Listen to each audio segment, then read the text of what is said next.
Jadi apa yang ingin nyatakan di sini, kadang-kadang batuk yang berpanjangan ini boleh menyebabkan pertusis ataupun whooping cough, kata bahasa Inggeris lah Mak Saleh lah kan. Jadi kita nak tahu di mana penanda aras ni, di mana kita kena ketepikan bahawa ia adalah batuk biasa dan kita harus mendapat rawatan untuk suatu kes yang lebih serius. Ya? Baik, untuk itu kita akan bersama dengan tetamu istimewa kita di sebelah saya ini. Saya nak perkenalkan Dr. Jamiatul Aida Matsani, pakar perubatan kesihatan awam bahagian kawalan penyakit Kementerian Kesihatan Malaysia KKM. Selamat datang Dr. Aida, apa khabar? Terima kasih. Alhamdulillah. Hari ini tak batuk ya? Ada rasa gatal-gatal ke? Alhamdulillah. Tapi saya percaya Dr. Aida melihat banyak kes sepanjang kerjaya ya.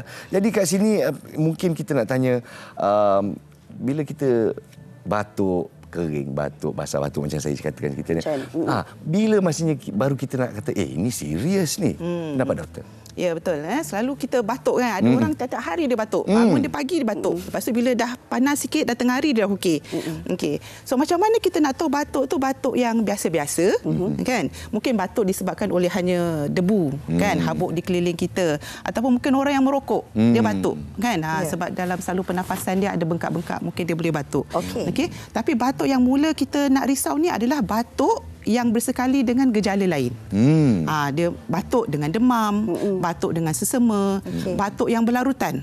Kan, selepas seminggu, 2 minggu tak baik-baik lagi, masih lagi batuk. Atau batuk yang ada banyak kahak.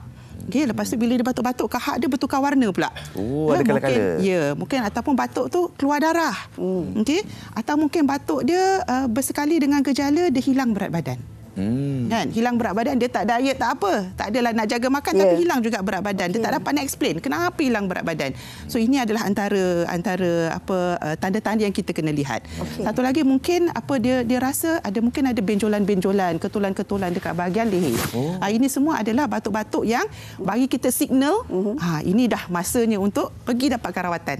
Jadi ketulan-ketulan tu di kawasan yang spesifik seperti lymph node dan sebagainya? Ya, dia mungkin lymph node ataupun mungkin batuk yang mungkin disebabkan oleh kanser, untuk oleh barah, dia boleh dapat nodul, kan, dia boleh dapat lump, mungkin dekat bahagian dalam, mungkin dekat bahagian tekak. Benjolan yang Okey, doktor, itu kalau kita lihat bagaimana batuk yang berpanjangan itu boleh memberi implikasi yang besar kepada seseorang individu. Tapi kalau kita lihat keadaan sekarang ini, cuacanya tak menentu, memang ditambah pula dengan panas yang melampau, ramai dalam kalangan kita sebab nak sejukkan badan, kita duduk dalam tempat yang beraircon, kemudian kita minum ais batu, kemudian kita mandi dengan lebih kerap.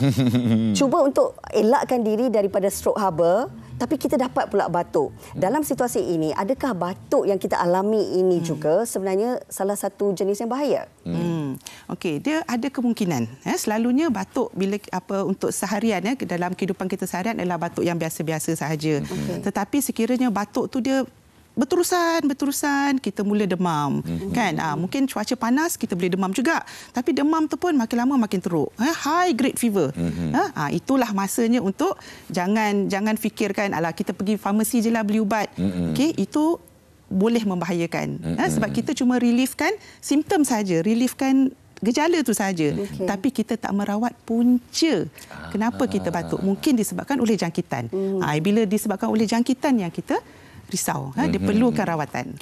Jadi kalau kita cerita tentang jangkitan, antara gejala-gejala batuk yang kita tumpukan perhatian, kita baca di media sosial, kita baca di akhbar-akhbar adalah pertusis ini ataupun batuk kokol ya. Jadi di sini betapa bahayanya batuk kokol ni. Sebab ada orang kata alah batuk, kadang-kadang 2 minggu ni batuk biasalah, lepas tu tengah hari kita dah okey, lepas tu malam-malam dia datang balik. Tapi sejauh manakah bahayanya batuk kokol?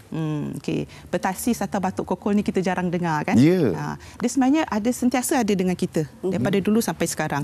Cuma disebabkan oleh pertusis atau batuk kokol ini, dia ada cara pencegahan, dia ada vaksin. Jadi bila dah ada vaksin, makin lama penyakit itu makin kurang. Pasal tu makin lama kita dah tak tahu dah, kan, kalau kata batuk kokol apa benda tu batuk kokol.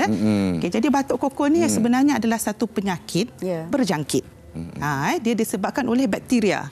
Sedap nama bakteria tu, Bordetella pertussis. Wow, sedap nama pertussis. Tapi bahaya.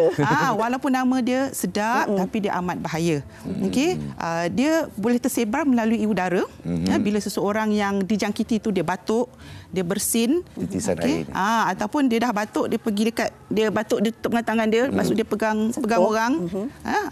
Okey, ataupun ibu atau bapa yang dijangkiti dia batuk, ibu yang sedang menyusu anak, dia mungkin dijangkiti dia batuk straight kan dekat baby dia waktu dia menyusu. Ini adalah cara-cara bagaimana batuk kokol itu boleh tersebar. Okey, doktor, saya nak tahu juga, memandangkan ianya kalau doktor sentuh tadi, sebab orang pun jarang dengar tentang batuk kokol pertussis ini. Tetapi lewat kebelakangan ini, sejak April yang lalu, kita dikejutkan dengan ratusan kes batuk kokol. Ada juga kes kematian. Apakah yang memungkinkan situasi ini berlaku semula? Okey. Pada tahun ini setakat 13 Mei, setakat hari Sabtu lepas 13 Mei, di Malaysia kita telah pun ada 147 kes di seluruh negara lah. Okey, dan majoriti kes, 90 daripada 147 kes ini berlaku di Sabah.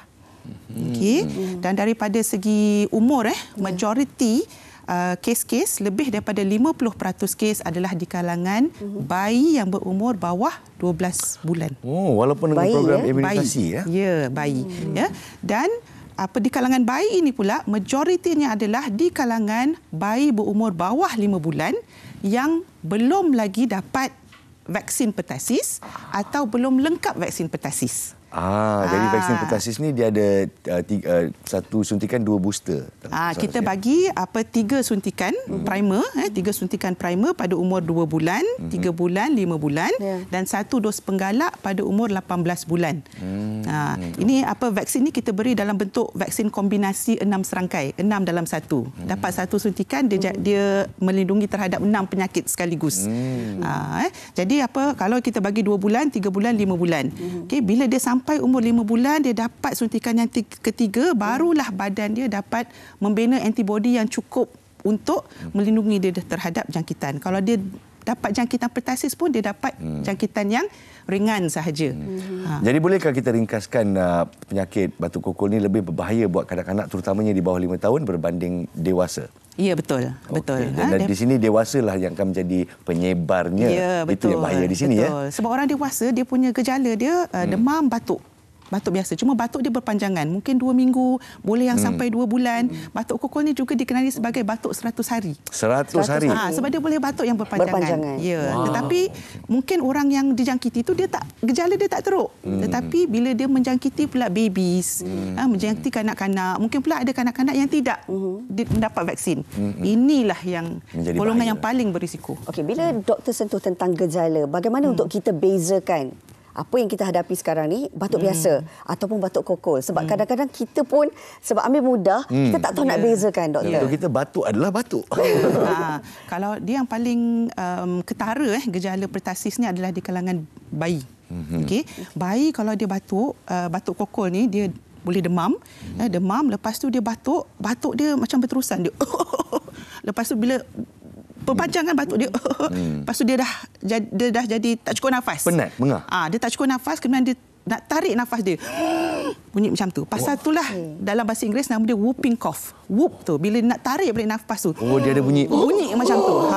Okey, dan mungkin dia boleh batuk sampai biru. Tak cukup oksigen ke otak dia, dia boleh jadi biru.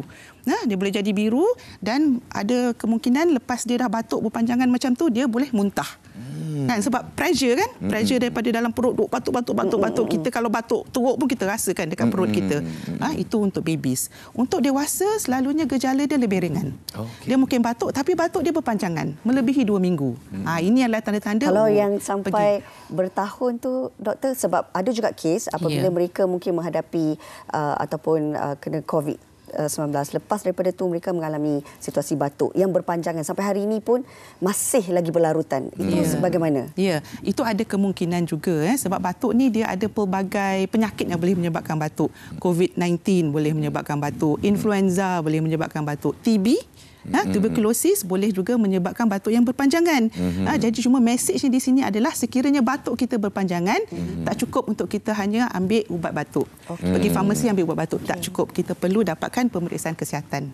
Itulah saranan doktor untuk mereka di luar sana. Betul. Jadi last kali saya nak tanyalah, whooping cough ni kadang kita batuk ada kahak kan. Jadi kita tahu ini kita demam dan pergi farmasi beli ubat, insya-Allah okey. Jadi whooping cough ni ataupun batuk kokol ni dia ada kahak ke tidak? Dia jarang ada kahak. Dia kering selalunya batuk dia kering sahaja. Tapi selalunya kita akan ada demam sekali lah. Jadi kalau gejala inilah kan, batuk berpanjangan, demam tapi tak ada kahak yang keluar, kering saja. Itulah nasihat atau saranan Dr. Aida untuk berjumpa doktor secepat mungkin. Jadi terima kasih sekali lagi kepada Dr. Aida kerana perkongsian doktor untuk penonton-penonton kita dan insya-Allah mereka mendapat manfaat daripada terangan doktor tadi. Kita jangan ambil mudah lah, walaupun kita rasa batuk sikit, kita jangan anggap dia biasa kan. Kalau berlarutan tu lebih daripada 2 minggu, elok dapatkan rawatan ataupun nasihat daripada doktor anda. Yes, yang penting kat sini kita jangan sebarkan kepada anak-anak kecil di bawah umur 5 tahun dan kalau boleh ibu dan bapa yang baru di luar sana, hantarkan anak anda untuk imunisasi 6 serangkai.